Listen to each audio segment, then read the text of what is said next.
Hello and welcome to the program. I am Suren.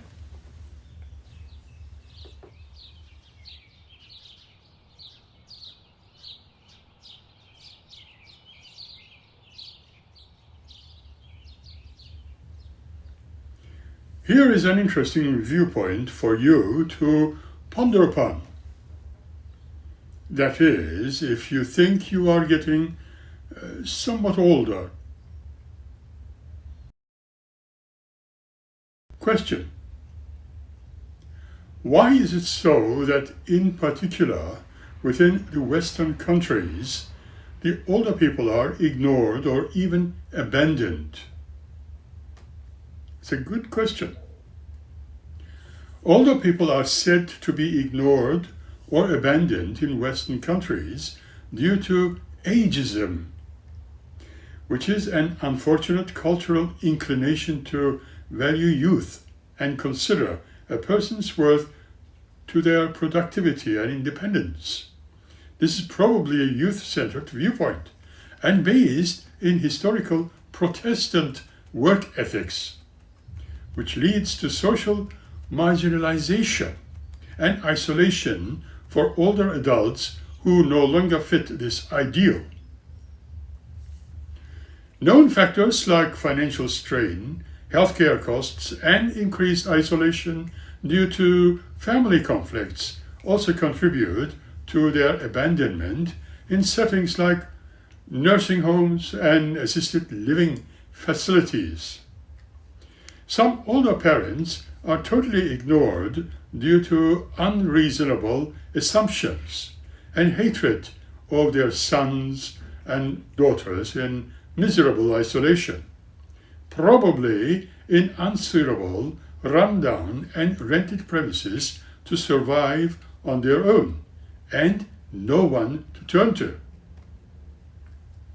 Let us look at some of the cultural realities now. To begin with, consider ageism and youth-centeredness. Western society often places understandably a high value on youth, productivity, and independence, which can, unfortunately, marginalize older adults as their abilities decline with age. And that will happen to everybody also. Consider, for instance, the son of an older adult who demands him to take the train to where they live to see his grandson, although knowledgeable that such a ride would take nearly 5 hours to and another 5 back. They would not desire to use their family car to help with the transport, and then to complain about the old man's unwillingness to travel the long distances. He is segregated in a sense and completely ignored without realizing that he may be busy doing what he always wanted to do while the opportunity exists, or is unwell. His standpoint and individuality completely ignored. And so, let us talk about individualism for a little time.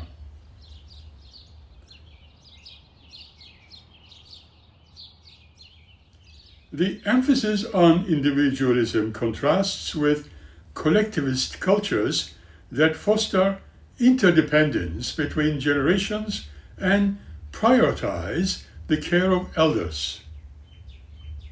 This takes us to the subject of stigma and stereotypes.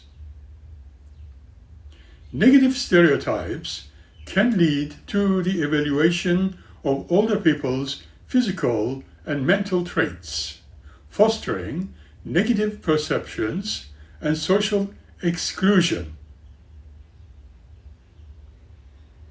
Hopefully, without sounding too cynical, we need to consider here the naturally occurring fears of death and even disability. Some theories suggest that avoiding and rejecting older people can be a coping mechanism for the society to avoid confronting their own fears of aging, death, and disability. This is the dilemma we observe with today's younger generation. Let's now observe the practical implications. Firstly, the financial constraints. The rising cost of health and long-term care can be, as currently thought, a significant burden for families, making it challenging to provide for their aging parents. The other observed fact within the so-called modern society is the increased isolation.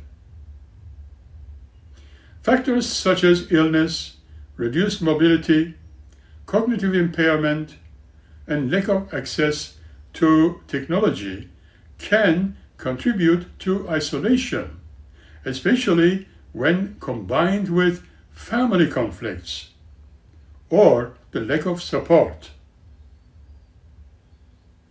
Herein we need also to consider the caregiver responsibilities.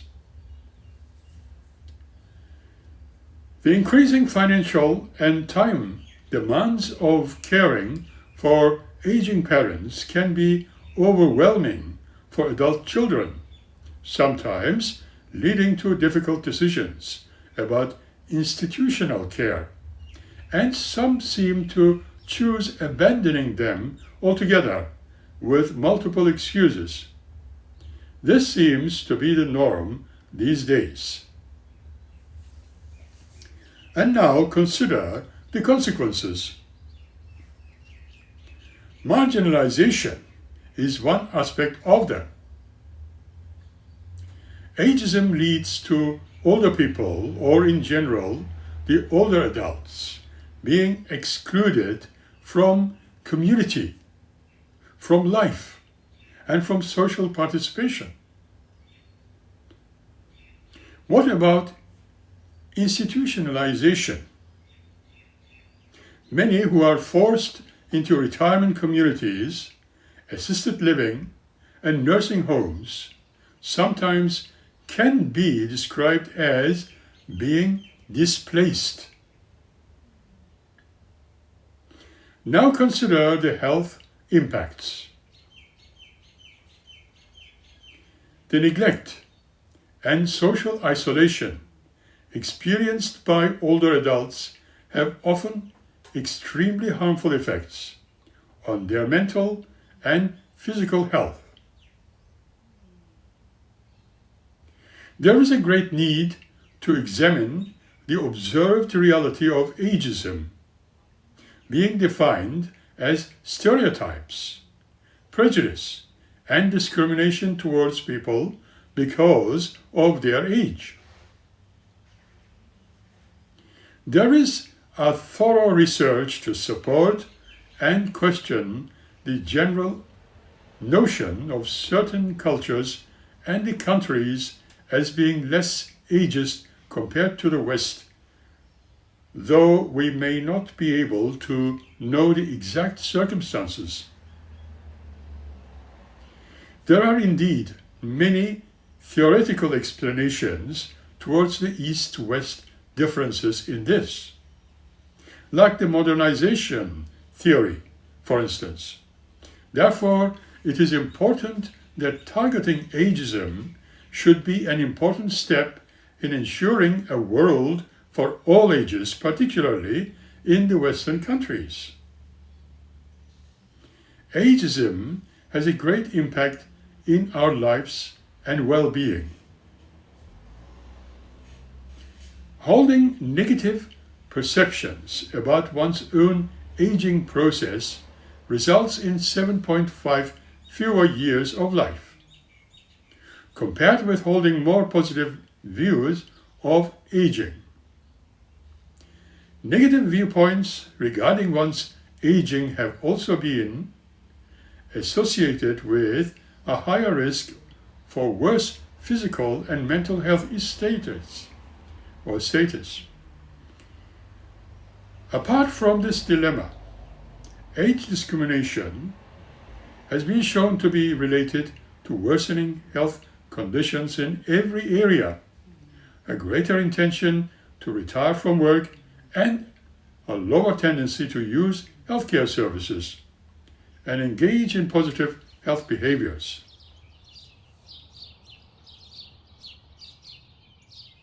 A recent study has estimated that the cost of aging, negative self-perceptions of aging, and age discrimination within the healthcare systems are in millions. These findings, as we discover in the reports of reliable sources, and others have led the WHO, or World Health Organization, to launch a global campaign to combat ageism in order to change the way we think, feel, and act towards age and aging to ensure a world for all ages. If you have noticed lately, there is a tendency in the Western world, even great cities like Sydney and Melbourne, the medical centers seem to ignore the 80-year-olds, considering them probably as a burden and not necessarily providing a proper health care, without explaining, let alone saying any word. So it seems. However, it seems also to have been swept under the carpet. Recently, the situation with ageism was identified as one of the pillars of the UN Charter of Healthy Aging, following the understanding that reducing and possibly eliminating ageism is essential to aging and healthy longevity in a society for all ages.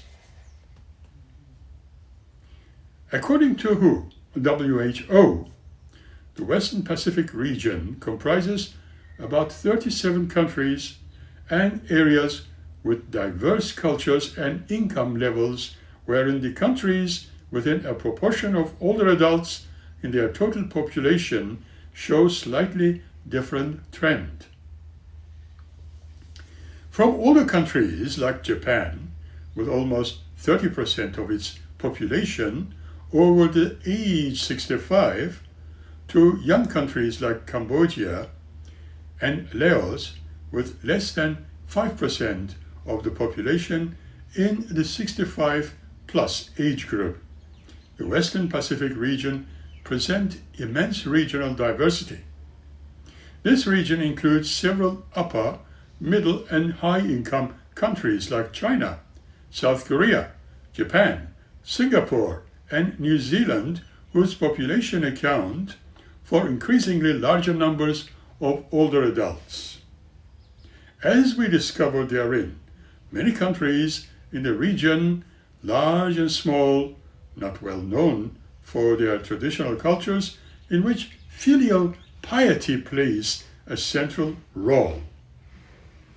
On the other hand, indigenous populations in the region are also known to have social structures in which intergenerational support and living arrangements are the norm. With all the background of such regional sociocultural variations, we need to address the topic of ageism in the Western Pacific region by examining the norms surrounding filial piety to effectively battle against ageism towards the older adults. We do need to rely on studies on filial piety and ageism undertaken in specific countries, as well as cross-cultural studies comparing the prevalence and clear observation of their age in Western countries versus non-Western or East and Southeast Asian countries. Finally, we can suggest methods to identify and combat ageism in the Western Pacific region.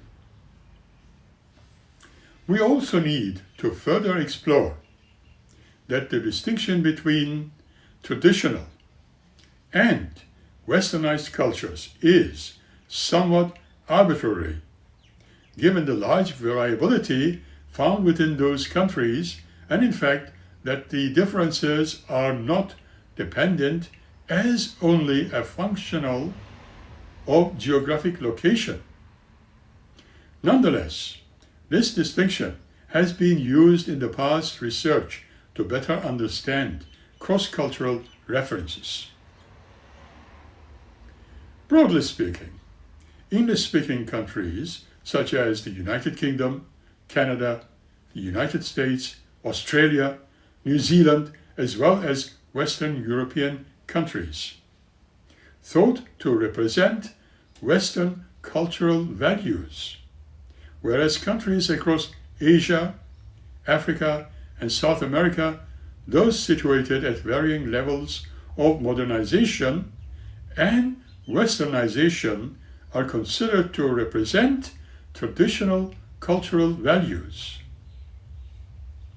Among these, we focus specifically on Western Pacific countries like China, Japan, South Korea, the Philippines, Singapore, Vietnam, Cambodia, Laos, and others that broadly represent Eastern cultural values.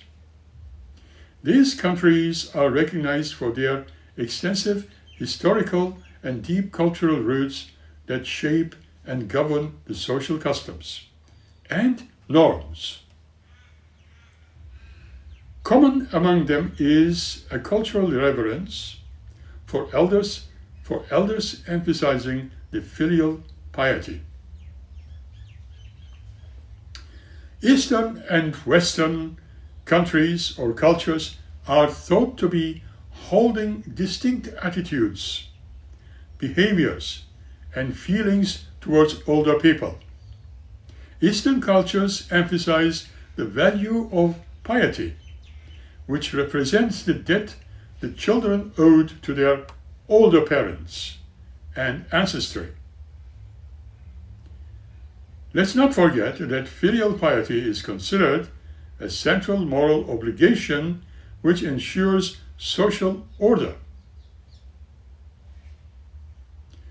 Historically, though, the older people in Eastern countries were seen as having the highest standard, and their children were expected to care for them and guarantee their material well-being, obeying their wishes and preferences, and bring them honor and respect. These values stem from a collectivist approach, which emphasizes the interdependence between individuals rather than independence and individuality. Here is an extremely useful thought. Interdependence between young and old is thought to contribute to solidarity between the generations and decrease in the potential of intergenerational conflict.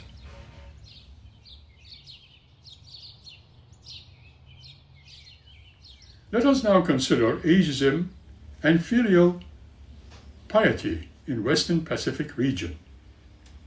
One area in which differences between East and West are observed is the notion of what constitutes desired or ideal aging. Indeed, the successful aging model, which originated in the United States, is considered ageist because of its emphasis on the harmony between body and the mind.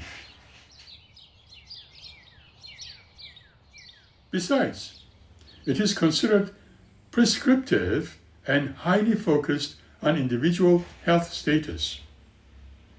The successful aging model, however, is thought to pose impossible standards and expectations for older people's absence of disease and decline. In contrast, the term harmonious aging is thought to be derived from Eastern philosophy. Harmonious aging implies balance and harmony, which are open to both change and stability across time and space, and accepting the physical and functional changes over the life course, rather than deny or excessively modify their existence through medical means. Furthermore, the authors in these reports claim that in Eastern cultures, the interdependence between the generations and the receipt of assistance from younger generations are not seen as a failure, but rather viewed as a sign of good aging. Intergenerational cooperation and value-based upbringing of younger generations. These values are thought to promote more cooperative and less ageist contact between the generations, and also lower levels of self-ageism, associated with meeting the ideal, though unattainable, standards of what constitutes old age. In contrast, some have claimed that filial piety in Eastern cultural system is a myth. One example for the erosion of status of older people in Eastern cultures can be found in China's protection of the rights and interests of elderly people, also known as the filial piety law, that was passed in July 2013, which aims to protect older adults from abuse, which includes isolation, disrespect, non-failure behaviors, caregiver neglect, psychological abuse, financial exploitation, abandonment, and in a rare case, death by confinement and starvation.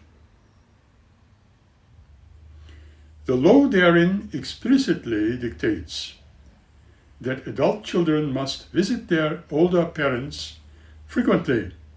Accordingly, adult children are expected to take care of their parents both financially and psychologically in an era in which pensions, healthcare, and accommodation are no longer universally granted to older people. Although ensuring the welfare of older people by law is no doubt a positive move, the presence of an official law implies that filial piety might not be the norm in all families. The stringent punishments attached to non-observance of the filial piety law, such as blacklisting of credit score or public humiliation of adult children, are further indicators of declining social norms surrounding filial piety. In the Philippines, according to the country's Human Rights Commission, instances of elder abuse have been reported by up to 28% of the public. Adult children and family members are the main perpetrators of physical violence, financial exploitation, neglect, and psychological, emotional abuse. In 2018, the country passed the Anti-Elder Abuse Act that provides penalties for acts of abuse committed on elder individuals who are increasingly being considered a burden on their family members. Similarly, Cambodia's National Aging Policy 2017 to 2030 recognizes that with pressures of caregiving mounting on younger family members, they may feel trapped in the role of caregiver and tend to neglect the older persons. The policy also highlights the feminization of aging in the country and the unique challenges faced by less empowered older women.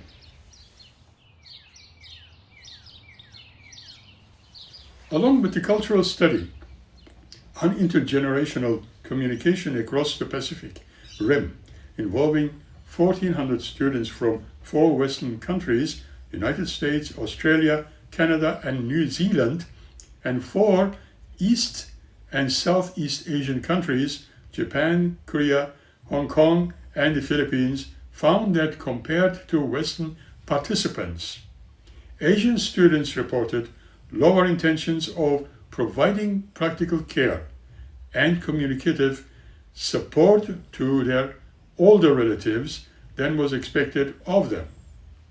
Consistently, a recent systematic review and meta-analysis, as we read, on filial piety and caregiver burden among adult children found that there are those adhering to strong filial piety and positive psychological processes may be listened to or offset caregiver burden in those cultures.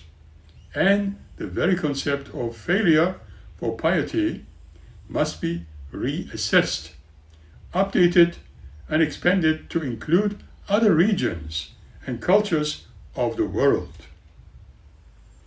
Perhaps a similar view is put in force by the double on who states that the Confucius ethics of filial piety does not serve modern needs, and that compared to other parts of the world, the strongest level of senior mitigation was observed in East Asia, with a marked rise in age and age-related stereotypes pertaining to older people.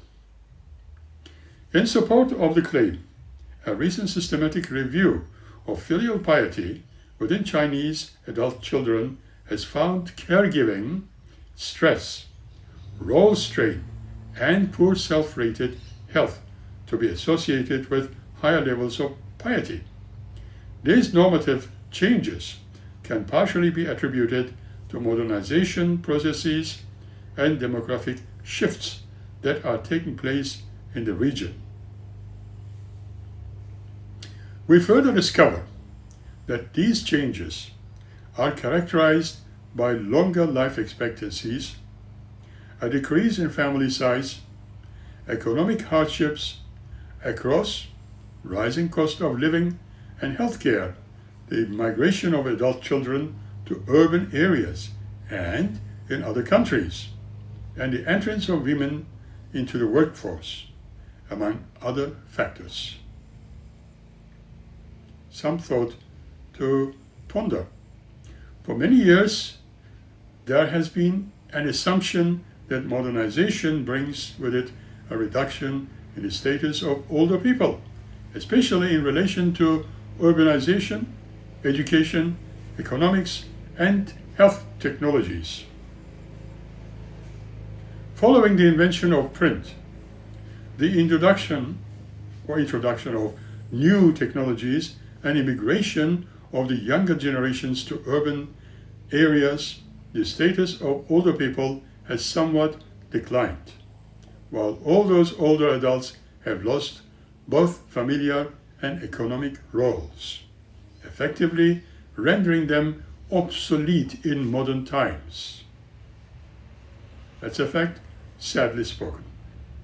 This perspective has created significant controversy over the years, especially because this trend is often reversed in industrialized nations. Many countries in the Western Pacific region are far from being fully cognizant, although most of the region have deep-rooted cultural norms that are hard to dismantle completely. For instance, in South Korea, which is a high-income industrial country, it is common to ask a stranger their age so as to address them correctly and show appropriate respect. Whereas several countries in the Western Pacific region are still in transition. Unlike the developed world that became rich before it grew old. Lower middle income Western Pacific countries like Cambodia, Vietnam, and Mongolia are growing old before growing rich. This is naturally straining countries' resources, communities, and families, especially in the absence of formal programs to support the rapidly aging population. Even countries that have already developed, such as Japan, South Korea, and Singapore, in income security, social support, and healthcare maintenance of the aging population is being affected due to sharply declining fertility rates and contracting to a working population size.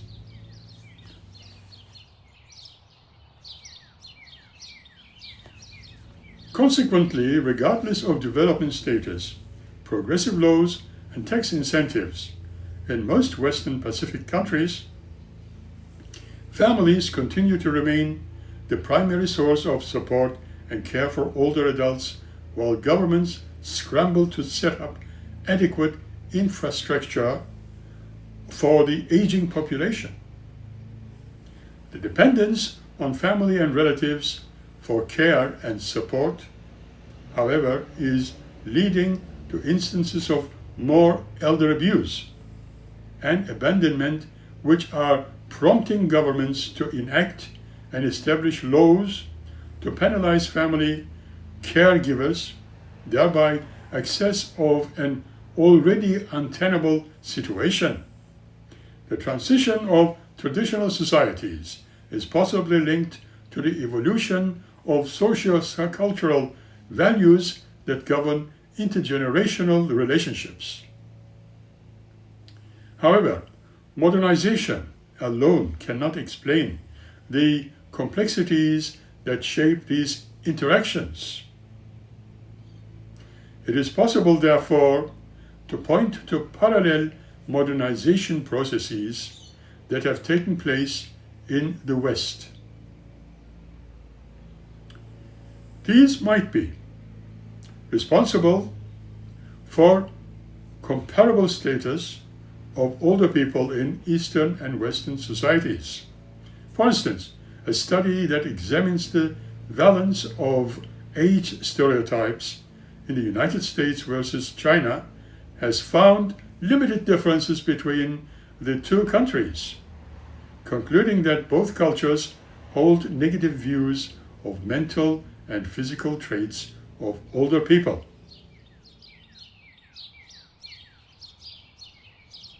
A different study conducted in 26 countries has found a consensus across them, which tended to report a perceived decline in the status of older people in society with respect to their appearance, ability to learn, and to perform everyday tasks.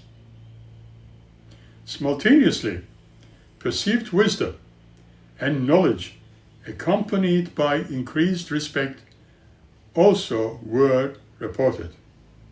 The study also found some differences between Eastern and Western countries, with Eastern participants holding more positive views towards aging.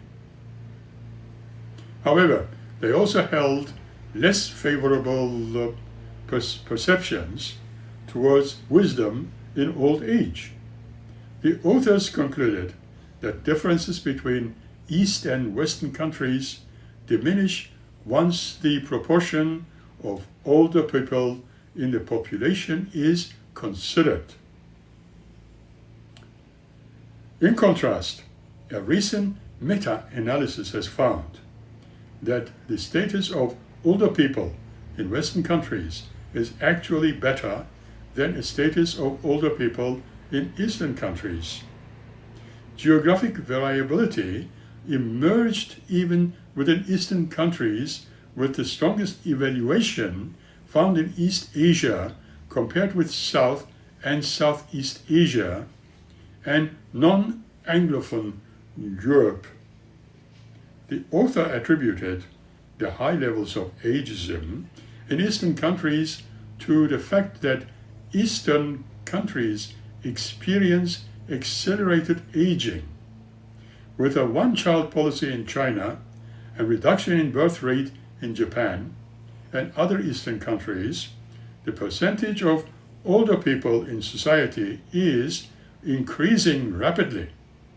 In contrast to expectations, cultural individualism was positively related to respect towards older people. This has yielded a new hypothesis concerning the value of individualism in past modern societies, which are more tuned towards compassion and respect of weaker members of the society, including older people.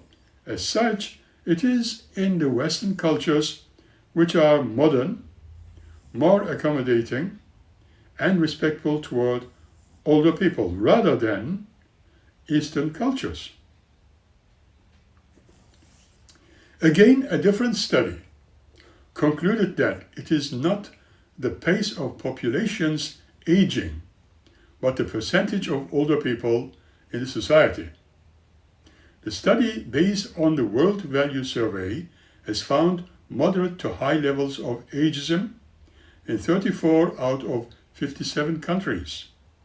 The study concluded that higher levels of ageism are found in countries with lower levels of healthy life expectancy and the lower proportion of older people in the country. Think about that. A recent commentary attempted to untangle modernization from ageism and evaluate their relationship in our current times. In other statements about that modernization theory, one of the most widely used theories to explain ageism focused on the status of older people and not on ageism. According to them, ageism can be both positive and negative and can coexist. For example, older people are often described as warm and incompetent. Additionally, a high social status does not necessarily imply lower levels of ageism, and vice versa. Citing other studies, the authors have pointed out that high levels of ageism have been found in East Asian countries and lower levels in European countries, contradicting the claim that modernization lowers the status of older adults, which subsequently leads to ageism. Such findings further highlight the complicated nature of age-based intergenerational interactions and perceptions in traditional societies undergoing sociocultural transition. The question still remains, on how can one combat ageism? Good question. The recent WHO report on age has identified for possible strategies to reduce ageism. These include educational events for transmission of knowledge and development of empathy, intergenerational interventions to recognize the potential of different generations, and encouragement to work together in solitary policy framework and laws aimed towards reducing age-based discrimination and protecting the human rights of all individuals, and the use of social media to spread the message to a larger audience.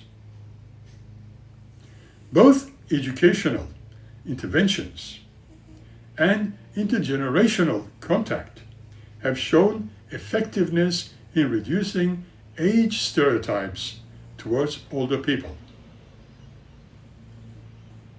then the question still remains as to what steps should we take for a better future. First step should be the introduction of the term ageism and its local interpretations to the public. The term ageism was originally coined by Robert Butler more than 5 decades ago. After its introduction to the English language, the term had to be translated to other local languages to ensure that ageism is noticed and reported by those who experience it. However, this is not the case everywhere in the world. A recent study conducted in Israel has shown that many Israeli respondents were not familiar with the term ageism in Hebrew. These individuals were less likely to report the experience of ageism. However, after the term ageism was defined, more people acknowledged the experience of ageism and even were able to provide concrete examples to illustrate their experiences. Therefore, it is highly likely that any educational intervention that targets ageism should start by introducing the concept and explaining it to people in their local languages. This likely will result in an increase of reports concerning the experience of ageism, as at least in the early stages when the term ageism just starting to emerge as a part of the culture. At the same time, it is important to keep cultural contexts in mind when defining ageism versus non-ageism behaviors and practices. For example, helping or asking to help an older person carry out certain tasks and may be considered as interfering or ageist in cultures where independence is highly valued, but may be expected and seen as a sign of good manners and upbringing in cultures where dependence is the norm.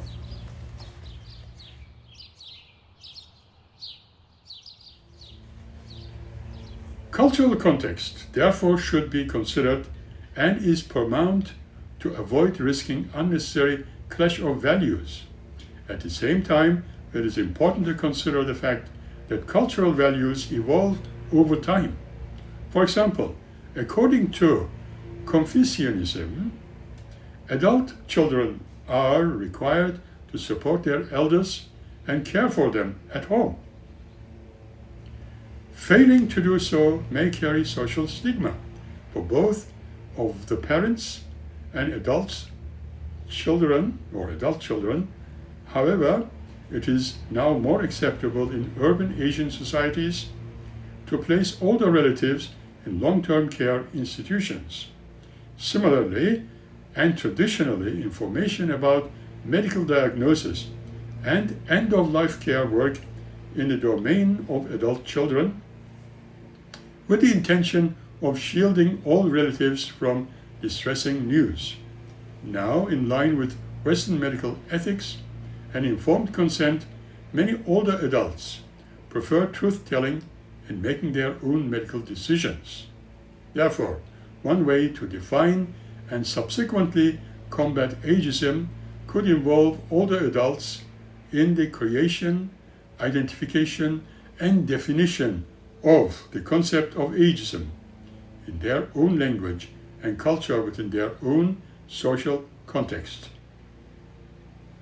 As for intergenerational relations to reduce ageism, a recent study based on the 2006 East Asian Social Survey has found both continuity and change in intergenerational relations in 4 East Asian countries: China, Japan, South Korea, and Taiwan. As intergenerational contact with the family might be less common, the need for intergenerational interventions that possibly broaden the scope of intergenerational contact beyond the family to reduce ageist attitudes in society is stressed. A recent systematic review, which is focused on East Asia, has found that both younger and older generations reported improved attitudes following participation in an intergenerational intervention. The author has concluded that culturally specific interventions which address status concerns between generations are needed. Intergenerational living, learning, and reciprocity have traditionally been the mainstay of Eastern cultures. However, the forces of modernization, urbanization, and organization have led to the dismantling of multi-generational families in favor of nuclear setups. This has affected older as well as younger generations, and it is important to acknowledge these transitions in future interventions. While it may not be possible to fully restore multi-generational living arrangements, interventions that bring school children and older adults together may be useful and beneficial to both groups, especially in the transmission of traditional knowledge and skills, in addition to battling loneliness and social isolation among adults and single children in nuclear families. In this context, it is particularly important to acknowledge a recent study which has found that acknowledging the value of piety results in reduced stereotype threat among all Chinese respondents. A different systematic review has found that the value of filial piety also resulted in reduced depression among older people. This points to one mechanism which possibly reduced ageism in this population of older adults. There was still a long way to go concerning the protection of older people from each biased discrimination. This should take place both at the international level in an UN Convention for the Rights of Older People, accompanied by anti-age discrimination laws at the local and regional levels. It also is important to note that the discrimination of older people does not occur only in the workplace or in the service domain, but also in the healthcare system, the media, the digital world, and other areas of everyday life. Hence, legal interventions should be broad enough to cover a variety of instances and different domains of life. Additionally, it must be noted that although those strong notions of filial piety have been found to reduce caregiving burden to an extent, enacting laws mandating filial piety and penalizing family carers for their inability and or unwillingness to provide care to older generations may not be a sustainable solution to address the needs of older populations. Consider. Most Asian countries already have large numbers of older adults, with fewer members of younger generations available for the provision of care. Other countries in the region will face similar challenges in the near future. Therefore, governments must step up to not only protect older adults from age discrimination and various fears of life, but also actively provide for the older population in terms of affordable housing, adequate health care, food and energy subsidies, income security, social opportunities, and other facilities and provisions as required. Although there is not enough research which evidence to support the use of social campaigns as a means to reduce ageism, the effectiveness to target stigma in other domains has been supported. One concern in the case of social campaigns is that they are local versus global nature. As clearly understood, there are some country and regional variations in the manifestation of ageism. It is highly likely that campaigns should be country and cultural specific. For instance, a recent review of social campaigns during the COVID-19 pandemic in Israel has found an emphasis on the successful aging model in an attempt to sway the public image of older people.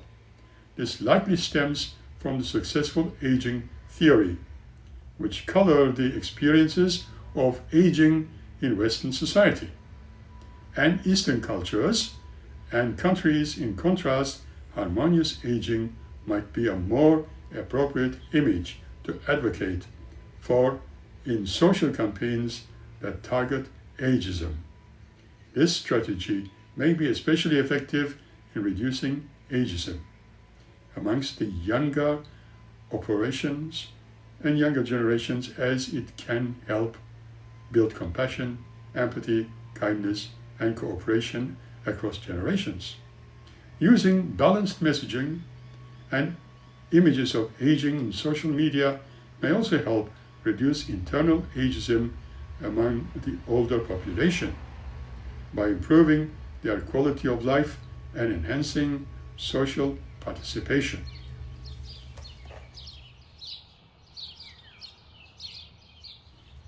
There is a strong traditional filial piety and independence that possibly results in greater acceptance of the aging process and its losses and gains in the Eastern societies. There has been plenty of research to question the general notion of using cultures and countries as being less ageist compared with Western cultures and countries, both at the individual and interpersonal levels and at the institutional level. However, it is safe to conclude that targeting age should be an important step in ensuring a world for all ages in the Western Pacific region. Current tools to target ageism consist of educational intervention, intergenerational contact, legal interventions, and social campaigns. Given the unique features of the Western Pacific region and the high variability within this region, intervention should be specifically tailored to change attitudes, behaviors, and feelings in specific cultural context, rather than rely on one-size-fits-all approach that originated in the West.